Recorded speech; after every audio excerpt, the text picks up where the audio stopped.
that we have finally decided on the date for the opening of the GNA, which is April 16th, Saturday, April 16th at the Tanteen complex. We've pushed it back mainly because of the CARIFTA Games, because it was constitutionally due on end of March. But councils agreed that and followed by the CNA tournament, we will do it April 16th, Saturday that is. The tournament is sponsored by Jonas Brown and Hubbard through Dutch Lady, and in preparation to that tournament, what also came out is that on February 24th will be our first umpiring seminar starting at 4:30 on Tanteen Court. One of the things we also have to realize is that we have new rules starting from January, which will be implemented in September. So as countries, we are asked to practice those rules. And one of the rules being that after a goal, no longer you can have the umpire blowing a whistle for a goal. And also part of our preparation to start the GNA, we also want to do scoring. We want to go back to scoring on the book properly so that we don't have to be having somebody just scoring on the sidelines. We want to have officials running through the tournament. We need to up our game because we have a team in training to go to England, and we in turn would like countries to come visit us and play series. And for that to happen, we have to have our game intact, meaning we have to have everything down pack, umpiring, scoring and all of that.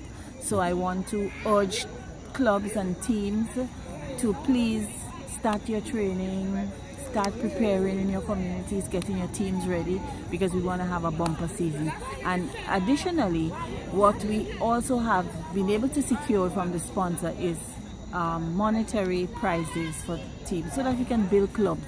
And a perfect example we can have is Queen's Park Rangers, because they have their footballers, they have their netballers, and they have their club running and having a proper community project in that. Every year it's in the 8th year they have the netball tournament, and I guess they will do their football as well. What level of participation are you expecting for this year's GNA tournament? Super. That's one word I'll describe it as: a super participation. So I want to encourage the teams in St. Patrick's, St. Andrews, St. John, St. Mark, surprise us with a team. We have Ronnie living up there.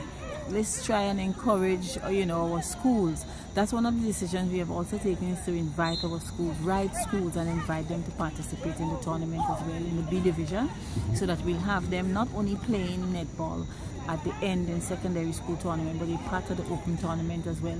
And one of the things we want to introduce this summer is going back to the C division, so that we have the primary schools playing.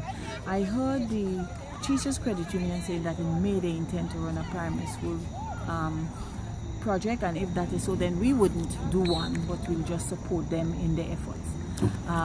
Netball has a bright future, and I believe, and it's a good mechanism, sporting that is, to use to keep our young ladies, healthy and fit.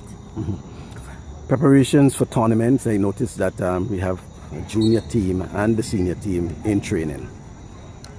Well, we have quite a bit of tournaments this year, in that we have the under-16s. They'll be out tomorrow. They are preparing to go to Barbados to the tournament, the Caribbean Netball Association under-16 tournament. They came third last year in that tournament, and hopefully we will have a good showing this year. We can win. Now we are invited to Europe. So in May, a team goes off to Europe to play in the developmental stage in the European circuit for this year.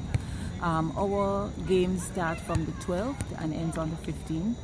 We are grouped with seven of us in the group: USA, Northern Ireland, Gibraltar, Malta, USA.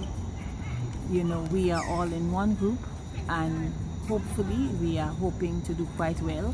These teams are all ranked above us, and hopefully that will improve our ranking once we get back.